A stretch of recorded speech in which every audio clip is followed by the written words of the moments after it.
Hey folks, welcome back to the channel, and in this video we're going to be discussing about the exposure triangle. So basically your camera needs a certain amount of light to enter its sensor to capture a well exposed image.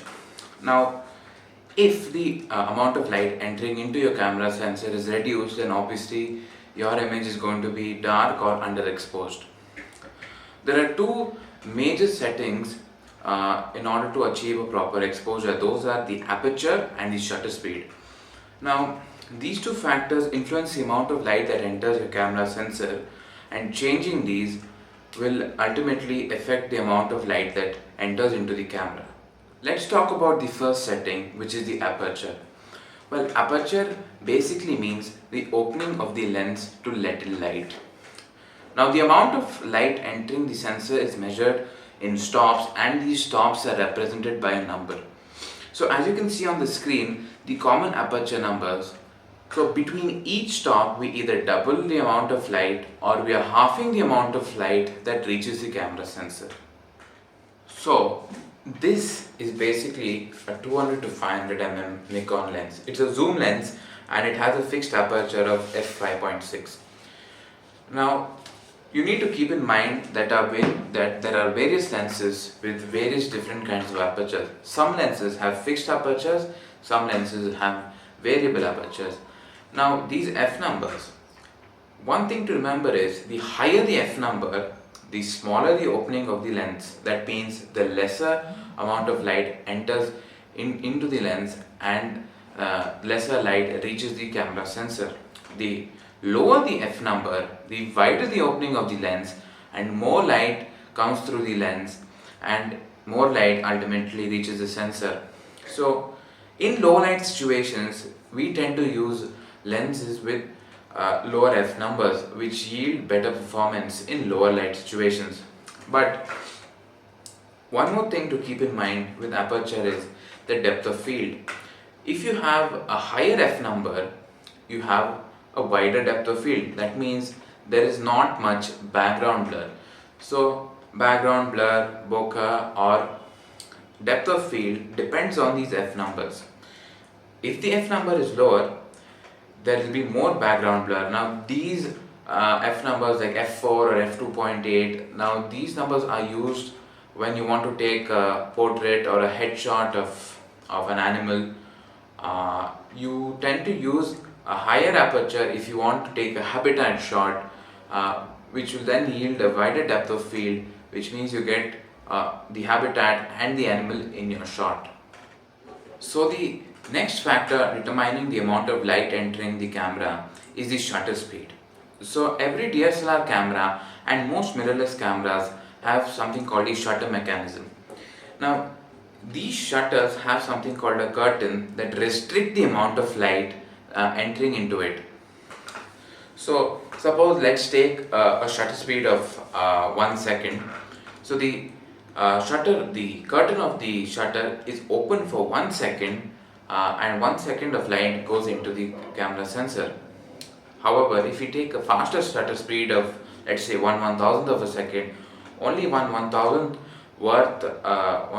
seconds worth of light is entering the sensor, which, as you can imagine, is extremely less. Now, when we use a lower shutter speed, we tend to get a lot of motion blur in the image. This is because when we use a lower shutter speed, there's a lot of movement that is captured.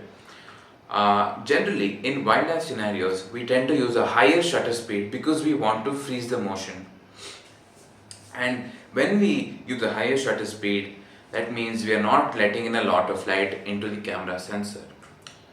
So I hope you understood the combination of these two settings that determines the exposure of a particular image.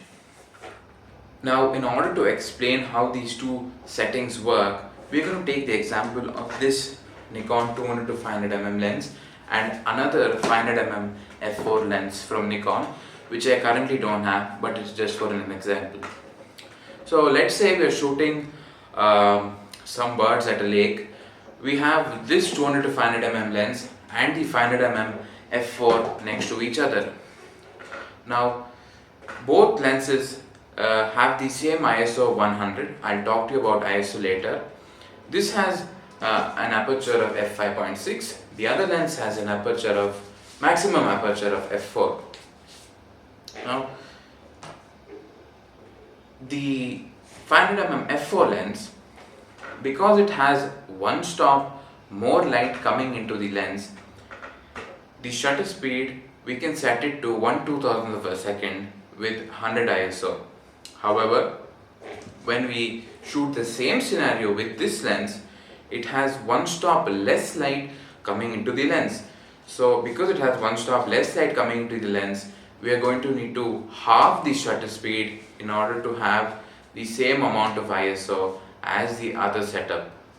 So the criteria on this is going to be 100 ISO, f5.6 as the aperture, and 1/1000th of a second of shutter speed. Now I hope that is clear.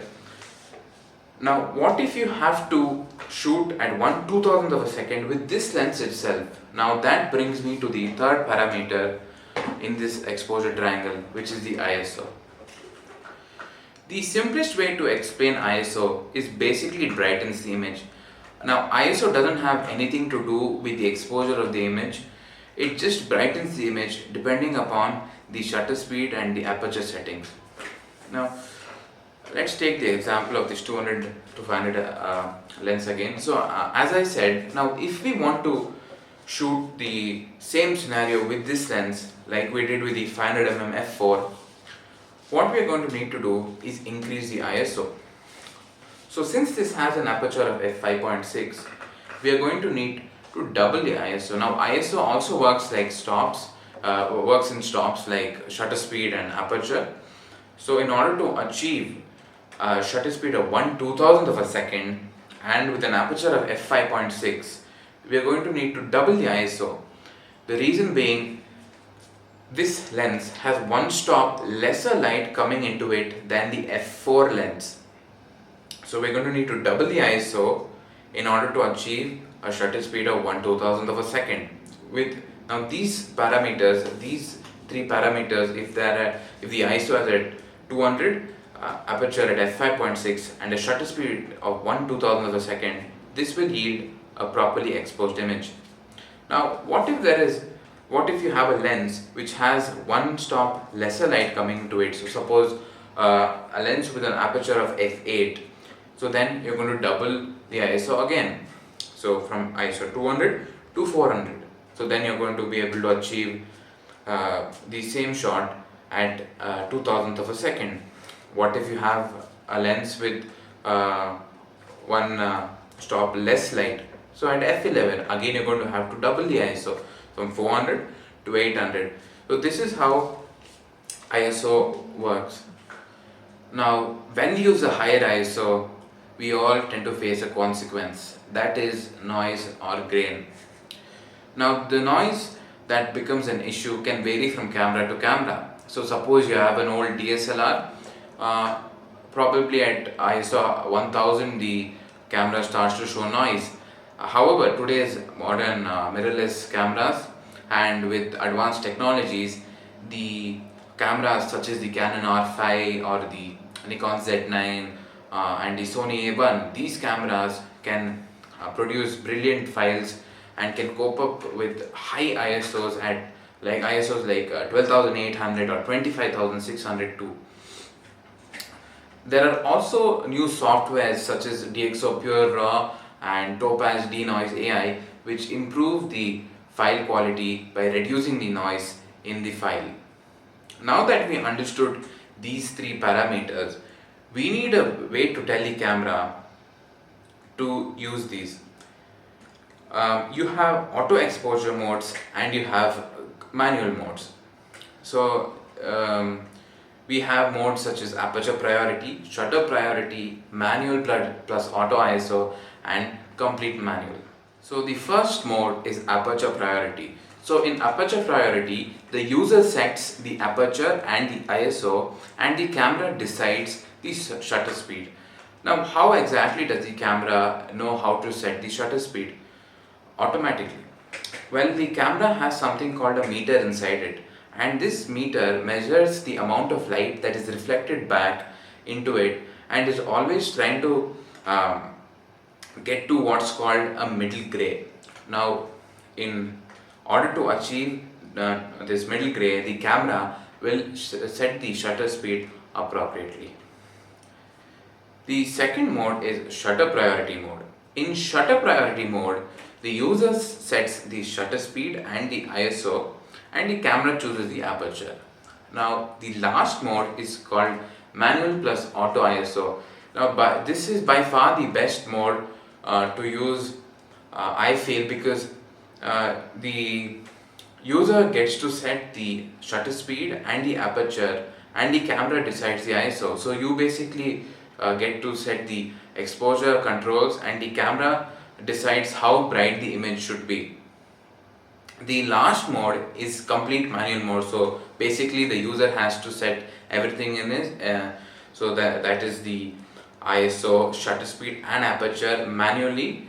There are some disadvantages with this. So suppose you're shooting birds in flight and suddenly the bird moves to a shadowy area, you're going to have to change the settings immediately, which is technically not possible. Hence we consider manual plus auto ISO the best mode in order to capture best images. Now I hope you found this video useful, and I hope that you learned something about the exposure triangle, about shutter speed, aperture and ISO, and the various modes of your camera.